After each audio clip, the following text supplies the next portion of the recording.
बिस्मिल्लाहिर्रहमानिर्रहीम अस्सलामुअलैकुम रहमतुल्लाह। कादी फ़ाइज़ ईसा की एक्सटेंशन के लिए तो बड़ी भागदौड़ की जा रही थी हुकूमत की जानिब से, क्योंकि कादी फ़ाइज़ ईसा की एक्सटेंशन के अंदर ही हुकूमत का सर्वाइवल है। अगर हुकूमत कादी फ़ाइज़ ईसा को एक्सटेंशन दिलवा लेती है, कादी फ़ाइज़ ईसा को एक्सटेंशन दे देती है, तो हुकूमत सर्वाइव कर जाएगी। और ये आप देखें, पिछले 6 महीने साल से जो फ़ैसले आ रहे हैं, जो सुप्रीम कोर्ट की जानिब से फ़ैसले अनाउंस किए जा रहे हैं, वो इमरान खान के ख़िलाफ़ होते हैं। इमरान खान को उसमें नुकसान होता है। ख़ास तौर पर कादी फ़ाइज़ ईसा के सामने या chief justice Islamabad high court justice Aamir Farooq के सामने कोई भी मामला जाता है, तो आखिरकार वो हुकूमत के हक़ में आता है या इस्टेब्लिशमेंट के हक़ में आता है या फिर इमरान खान के ख़िलाफ़ आता है। तो उसकी वजह से इमरान खान ने तो कादी फ़ाइज़ ईसा के ऊपर अदम एतमाद और chief justice Islamabad high court justice Aamir Farooq के ख़िलाफ़ अदम एतमाद, और इवन के इमरान खान ने जो chief election commissioner Sikandar Sultan Raja हैं, उनके ऊपर भी अदम एतमाद कर रखा है। आज से नहीं, इमरान खान ने काफ़ी अर्सा से पहले ये अदम एतमाद कर दिया था। इमरान खान की जानिब से अदम एतमाद कर दिया गया था। अब ये जो आईनी तरमीम की बात हो रही है, पिछले तकरीबन कोई 2-3 महीने से आईनी तरमीम के लिए कभी भागदौड़ की जाती है, कभी कहा जाता है कि आईनी तरमीम नहीं आ रही, कभी कहते हैं आ रही है, कभी कहते हैं नहीं आ रही। लेकिन इस वक्त स्टेटस ये है कि इमरान खान ने असल में इस आईनी तरमीम की धज्जियाँ उड़ा दी हैं, और आईनी तरमीम के अंदर इतनी बड़ी रुकावट और इतना बड़ा खलल पैदा कर दिया है कि अब ये मुमकिन नहीं हो सकता इनके लिए कि ये आईनी तरमीम कर सकें और कादी फ़ाइज़ ईसा को एक्सटेंशन दिलवा सकें। और अगर कादी फ़ाइज़ ईसा को एक्सटेंशन नहीं मिलती तो हुकूमत का 2 मिनटों में ख़ात्मा हो जाना है। अब इमरान खान ने क्या किया, लेकिन इससे पहले ये जो हुकूमत की जानिब से भागदौड़ की गई, हुकूमत सबसे पहले तो पहुंची मौलाना फजलुर रहमान के पास। अब मौलाना के पास तकरीबन कोई 8-10 वोट हैं कौमी असम्बली के अंदर और इसी तरह से सेनेट के अंदर।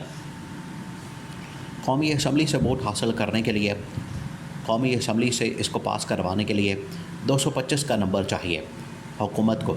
208 के करीब तो इनके पास नंबर हैं। अब इनके पास तकरीबन कोई 17-18 एमएनए और चाहिए। तो अगर 8-10 मौलाना के आ जाते हैं तो 3-4 को मैनेज करना, पीटीआई से उठाना, उनको निकालना, इधर उधर करना बंदों को, 2-4 रिकाउंटिंग के अंदर ही आप बंदों को फारिग कर दें, तो ये बड़ी आसानी के साथ हो सकता है। लेकिन 17-18 बंदे मैनेज करना, 20 बंदे मैनेज करना, ये बड़ा मुश्किल काम है।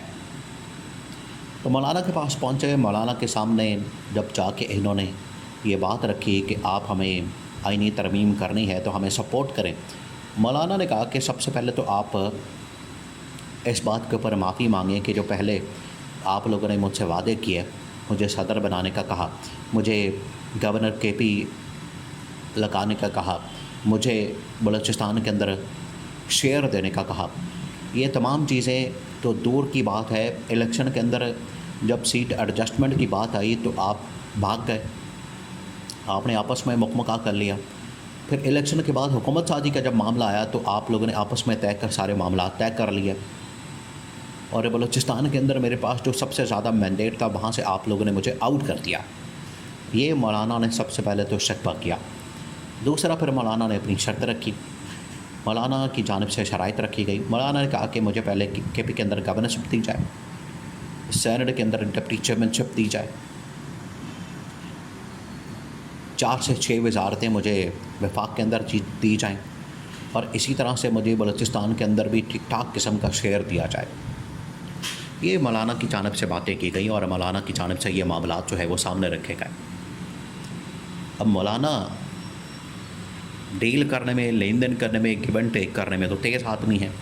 मौलाना की जानिब से ये जब सारी चीज़ें रखी गई, मौलाना की जानिब से ये सारे मामला रखे गए, तो उसके बाद फिर हुकूमत ने कहा कि हम सोच के बताते हैं आपको।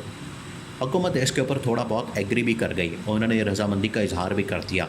इस्टेब्लिशमेंट ने जब डंडा दिया तो आपके पास कुछ है नहीं है, आपका अपना कौन सा है, आपको जो मिला है वो खैरात के अंदर मिला है, तो आप पकड़ के तो उनको दे दें। आईनी तरमीम तो कम से कम हो जाएगी और कादी फ़ाइज़ ईसा को एक्सटेंशन तो मिल जाएगी। उसके नतीजे में हुकूमत का सर्वाइवल हो जाएगा, बाद में चाहे मौलाना की छुट्टी करा दें। तो हुकूमत कुछ एग्री कर गई, हुकूमत की जानिब से कुछ रज़ामंदी का इज़हार किया गया। जैसे ही हुकूमत की जानिब से रज़ामंदी का इज़हार किया गया तो इसी दौरान ही मौलाना फजल रहमान ने अपनी पार्टी का मजलिस शूरा का इजलास भी बुला लिया।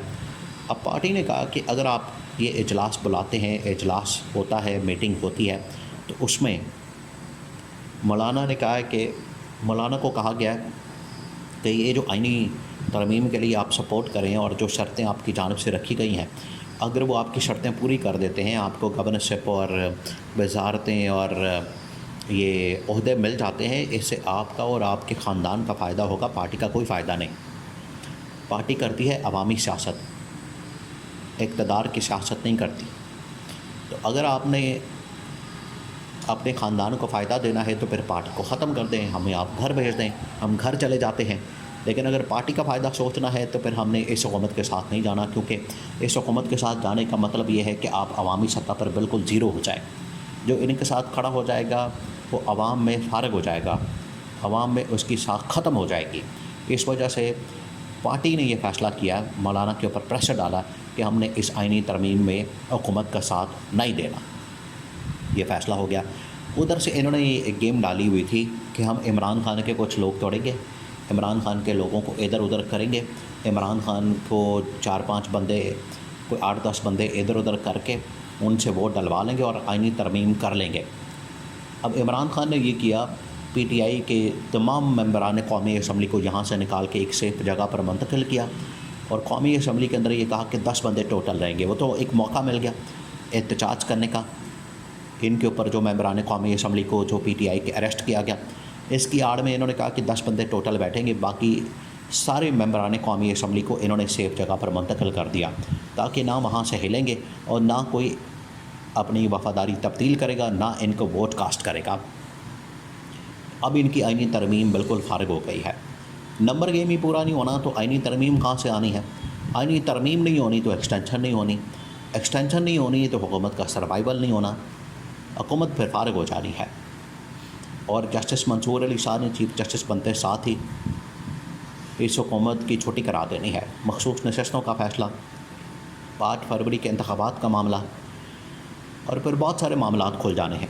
तमाम के तमाम मुकदमात और केसेस जो कि काजी फ़ाइज़ ईसा ने दबा के रखे हैं कि इमरान खान को कहीं फ़ायदा ना पहुँचाए, और तमाम के तमाम केसेस और मुकदमात खुल जाने हैं और फिर उन फ़ैसलों के ऊपर अमल दरामद जस्टिस मंसूर अली शाह पहले ही बता चुके हैं कि अमल दरामद उनके ऊपर हर सूरत में होना है। तो ये काजी फ़ाइज़ ईसा की एक्सटेंशन का प्रोग्राम बढ़ गया है।